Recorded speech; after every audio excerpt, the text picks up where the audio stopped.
यदि आप किसी पार्टी के गुलाम हैं, किसी नेता के गुलाम हैं या विदेशी कल्चर आपको पसंद है तो ये वीडियो बिल्कुल मत देखिए। लेकिन यदि आपको भारत से प्यार है, भारतीय संस्कृति से प्यार है, अपने बच्चों के भविष्य की चिंता है तो यह वीडियो पूरा देखिए और अपने दोस्तों को भी फॉरवर्ड करिए। फ्रांस के पास सब कुछ था, राफेल भी था, यूसीसी भी था, वर्ल्ड क्लास हाईवे था, एयरपोर्ट था, वर्ल्ड क्लास हॉस्पिटल, बढ़िया स्कूल कॉलेज, बढ़िया सड़कें, बढ़िया ट्रेन, यूएन की परमानेंट मेंबरशिप, वीटो पावर। कुछ काम नहीं आया। फ्रांस 15 दिन से जल रहा है और ना अमेरिका बचाने आया, ना रूस बचाने आया, ना चीन बचाने आया, ना भारत बचाने गया। कोई किसी को बचाने नहीं आया और राफेल भी काम नहीं आया, यूसीसी भी काम नहीं आया। इसलिए अगर आपको भारत के भविष्य की चिंता है तो तत्काल 5 कानूनों की मांग करिए। सबसे पहला, 1860 के इंडियन पिनल कोड को रद्दी की टोकरी में फेंकने की मांग करिए। 1860 का इंडियन पिनल कोड खत्म किया जाए। ये महाघटिया कानून है। इसकी वजह से न भ्रष्टाचार कम हो रहा है, न अपराध कम हो रहा है। हमें क्या करना होगा, ये अमेरिका का फेडरल पिनल कोड है, इसी की तर्ज पे एक one nation one penal code बनाना पड़ेगा। घूसखोरी, जमाखोरी, मिलावटखोरी, कालाबाजारी, नशा तस्करी, मानव तस्करी, सोना तस्करी, चंदन तस्करी, अलगाववाद, कट्टरवाद, माओवाद, नक्सलवाद, धर्मांतरण, घुसपैठ, सब के लिए एक कानून, एक ही किताब हो, एक ही कानून हो, उसी में सब chapter 1, chapter 2, chapter 3, chapter 4, chapter 5 करके सारा इसी में आ जाए। जिससे कि जब ये किताब थाने में रखी जाए तो जो कांस्टेबल हो, थानेदार हो, उसको सब पता हो कि कौन सा अपराध है, कौन सी धारा है। अभी 50 कानून चल रहे हैं, न हवलदार को पता, न थानेदार को पता, न कप्तान को पता, न एसडीएम को पता, और कई बार तो वकील को भी नहीं पता होता, जज को भी नहीं पता होता। तो पहला काम, one nation one penal code. इसमें जो एक चैप्टर धर्मांतरण हो, एक चैप्टर घुसपैठ हो, उसमें धर्मांतरण और घुसपैठ को राष्ट्र की सुरक्षा के लिए खतरा घोषित कर दिया जाए और एनएसए लगाया जाए। राष्ट्र की एकता अखंडता के लिए खतरा घोषित कर दिया जाए और यूएपीए लगाया जाए। धर्मांतरण और घुसपैठ को ऑर्गेनाइज्ड क्राइम घोषित कर दिया जाए। गैंगस्टर एक्ट लगाया जाए। 100% प्रॉपर्टी जब्त किया जाए। 10 से 20 साल की सजा दिया जाए। मैं गारंटी के साथ कहता हूं, धर्मांतरण भी रुक जाएगा और घुसपैठी अपने आप भाग जाएंगे। एनआरसी की जरूरत ही नहीं पड़ेगी। घुसपैठी इसलिए रुके हुए हैं, उनकी आवभगत हो रही है, उनको मुफ्त में राशन, मुफ्त में मकान, मुफ्त में दुकान मिल रहा है, वजीफा मिल रहा है, इसलिए रुके हुए हैं। जैसे ही 100% प्रॉपर्टी जब्त करने और 10 से 20 साल की सजा देने का कानून बनेगा, 80% घुसपैठी खुद ही भाग जाएंगे। जो बचे हुए 20% है, पुलिस उनको आराम से ढूंढ लेगी। दूसरा, 1861 का पुलिस एक्ट खत्म किया जाए। नया एक one nation one police code बनाया जाए। 1 घंटे के अंदर एफआईआर दर्ज करना अनिवार्य किया जाए कि शिकायत के 1 घंटे के अंदर एफआईआर दर्ज करना कंपलसरी होना चाहिए और 1 महीने के अंदर जांच पूरा करना आवश्यक होना चाहिए। ये बाकायदा one nation one police code में लिखा होना चाहिए। पुलिस चार्टर लागू करना पड़ेगा। आज की डेट में यूपी की पुलिस अलग तरीके से काम कर रही है, केरल की अलग, बंगाल की अलग, बिहार की अलग, झारखंड की अलग। जैसा जहाँ पे जिस पार्टी की सरकार है उसी के अकॉर्डिंग पुलिस काम करती है। हमें ऐसा कानून नहीं चाहिए। आज जो पुलिस एक्ट है 1861 का, इसके कारण पुलिस सत्ता की गुलाम बनी हुई है। अच्छा शासक है तो अच्छी तरीके काम कर रही है, घटिया शासक है तो केवल वसूली करती है। ये वसूली बंद हो, इसका एक ही तरीका है, एक नया one nation one police code. तीसरा, 1872 का एविडेंस एक्ट खत्म करना पड़ेगा। जो एग्जिस्टिंग जुडिशल सिस्टम है इसको खत्म करना पड़ेगा। एक नया one nation one judicial code बनाना पड़ेगा। आज की डेट में आपने देखा ही, याकूब मेनन के लिए रात में सुप्रीम कोर्ट खुलती है, तीसरा सीतलवाड़ के लिए रात में सुप्रीम कोर्ट खुलती है। मैं कह रहा हूं कि बुरा नहीं है, खुलना चाहिए सुप्रीम कोर्ट को, लेकिन ये केवल तीसरा सीतलवाड़ के लिए और याकूब मेनन के लिए क्यों? आम जनता के लिए क्यों नहीं? किसान के लिए क्यों नहीं? मजदूर के लिए क्यों नहीं? मिडिल क्लास के लिए क्यों नहीं? बिजनेस व्यापारी करने के लिए क्यों नहीं? ईमानदारी से काम करने वालों के लिए क्यों नहीं? केवल माफियाओं के लिए रात में खुल रही है, आतंकवादियों के लिए खुल रही है, देश विरोधियों के लिए खुल रही है। ये तभी बंद हो सकता है जब one nation one judicial charter लागू हो। जब तक एग्जिस्टिंग जुडिशल सिस्टम रहेगा, जो ब्रिटिश जुडिशल सिस्टम है, तब तक जज अपनी मनमानी करते रहेंगे। उनकी मनमानी पे तभी रोक लगेगी जब एक जुडिशल चार्टर लागू होगा, one nation one judicial code लागू होगा। चौथा जो सबसे इंपॉर्टेंट है कि भारत में आज भी देश विरोधी बातें स्कूलों में सिखाई जा रही हैं, नफरत सिखाई जा रही हैं।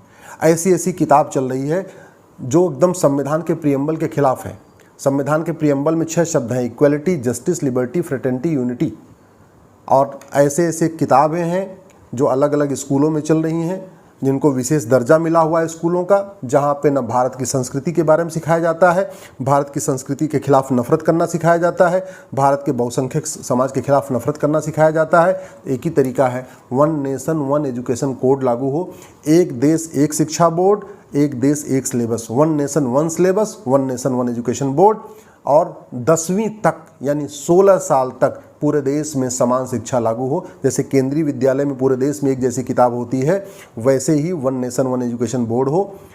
बंगाल वाले बंगाली में पढ़ें, गुजरात वाले गुजराती में पढ़ें, महाराष्ट्र वाला मराठी में पढ़ें। सिलेबस कंटेंट एक होना चाहिए, न मदरसा न मिशनरी स्कूल, केवल और केवल भारतीय स्कूल, भारतीय शिक्षा बोर्ड।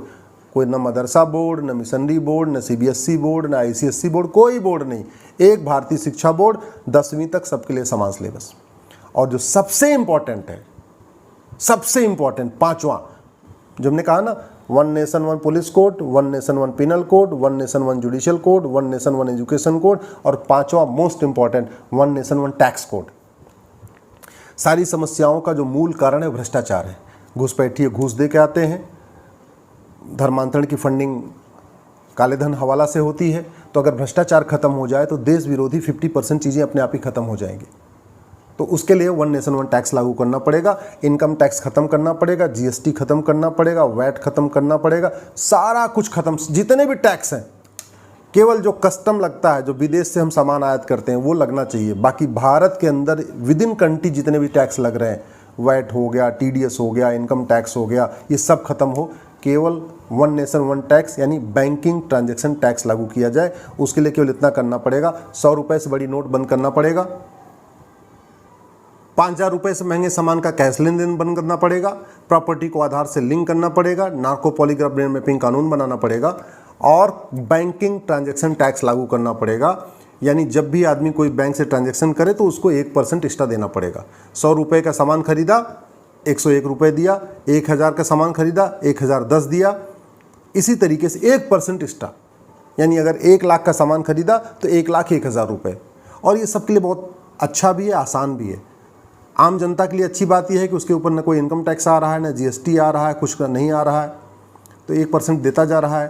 भाई जिसको न हर साल अपना इनकम टैक्स फाइल करना है, न रिटर्न फाइल करना है, न सीए के पास जाना है। व्यापारियों के लिए अच्छा कि वो जीएसटी से टेंशन से ख़त्म, हर 3 महीने में उनको जीएसटी भरना होता है, उसमें दुनिया भर की फॉर्मेलिटी होती है, पूरा एक डिपार्टमेंट रखना पड़ता है, एम्प्लॉइज़ रखना पड़ता है, हर डिपार्टमेंट में, हर फैक्ट्री में एक सेल अपना टैक्स डिपार्टमेंट रखा हुआ है, वो सब खत्म हो जाएगा। जब जब व्यापारी बिजनेसमैन कहीं किसी को पैसा देगा, एक बैंक थ्रू जो है बैंक देगा, या through ATM, Paytm, Bhim, UPI, debit card देगा, 1% एक्स्ट्रा देता जाएगा। सरकार के पास ज़्यादा इनकम होगी और आम जनता को बहुत लाभ होगा। और जो सबसे बड़ी बात, ये भ्रष्टाचार खत्म हो जाएगा। कुछ लोग सोच रहे होंगे कि ये बैंकिंग ट्रांजैक्शन टैक्स गरीब आदिवासी कैसे करेगा। 48 करोड़ जनधन खाता खुला हुआ है, जनधन खाता केवल गरीबों का होता है। वैसे भी ये बैंकिंग ट्रांजैक्शन टैक्स उन्हीं पे लागू होगा जो ज़्यादा महंगा सामान खरीदेंगे। भाई 5,000 रुपये तक का जो सामान है वो तो कैश में खरीद सकते हैं, जिसकी एमआरपी 5,000 से ज़्यादा होगी। जैसे अगर रेल टिकट खरीदा 5,000 से महंगा, एयर टिकट खरीदा 5,000 से महंगा, कोई ऐसा सामान खरीदा जिसकी एमआरपी 5,000 से है, अगर 4,000 रुपये का शर्ट है तो कैश में खरीद सकते हैं। अगर 5,000 रुपये से महंगा शर्ट है तो उसको आपको ऑनलाइन देना है। तो गरीब आदमी तो वैसे ही बेचारा वो न आईफोन खरीदता है, न स्कूटर खरीदता है, न कार खरीदता है, मोबाइल खरीदता है। और वैसे भी भारत में 225 करोड़ खाते हैं इस समय टोटल, 130 करोड़ तो आधार बन चुका है। गरीब से गरीब आदमी बैंक से जुड़ा हुआ है। किसान सम्मान निधि जो आती है वो गरीबों को आती है। इसका मतलब आदिवासी, ट्राइबल, सब आदमी, हिंदू, मुस्लिम, सिख, ईसाई सब बैंक से जुड़ गया है। तो आज की डेट में बैंकिंग ट्रांजैक्शन टैक्स लागू करना बहुत संभव है। ये वन नेशन वन टैक्स लागू करते ही, यानी बीटीटी लागू करते ही, मैं गारंटी के साथ कहता हूँ माओवाद खत्म हो जाएगा, नक्सलवाद खत्म हो जाएगा। बीटीटी लागू करते ही जो मणिपुर जल रहा है, ये पूर्वोत्तर का अलगाववाद खत्म हो जाएगा। बीटीटी लागू करते ही जो कश्मीर में अलगाववादियों की फंडिंग हो रही पूरी खत्म हो जाएगी। बीटीटी लागू करते ही जो मिशनरियों को बहुत बड़ी मात्रा में फंडिंग होती है काला धन और हवाला एफसीआरए के जरिए, उस पर रोक लग जाएगा। तो बीटीटी से धर्मांतरण भी रुकेगा, भ्रष्टाचार भी रुकेगा, थाने की दलाली रुकेगी, तहसील की दलाली रुकेगी, कोर्ट में जो न्याय बिक रहा है वो बंद हो जाएगा, जो घूस लेके जज किसी को जमानत देते हैं वो सारा सिस्टम खत्म हो जाएगा। क्योंकि पैसा लेंगे तो खर्च ही नहीं कर पाएंगे, जब खर्च नहीं कर पाएंगे तो पैसा लेंगे क्यों। बीटीटी ऐसा बढ़िया सिस्टम है कि इसमें पहली बात तो आदमी कैश ले ही नहीं सकता है, क्योंकि कैश पे बैंक से कैश निकासी पे भी बैन रहेगा। ज़्यादा कैश आप बैंक से निकाल ही नहीं सकते। हर महीने की एक लिमिट होगी, हर महीने बैंक से आप इतना मैक्सिमम पैसा ले सकते हैं। तो ऐसे में 5 कानून सरकार लागू कर दे, 1 nation 1 penal code, 1 nation 1 police code, 1 nation 1 judicial code, 1 nation 1 education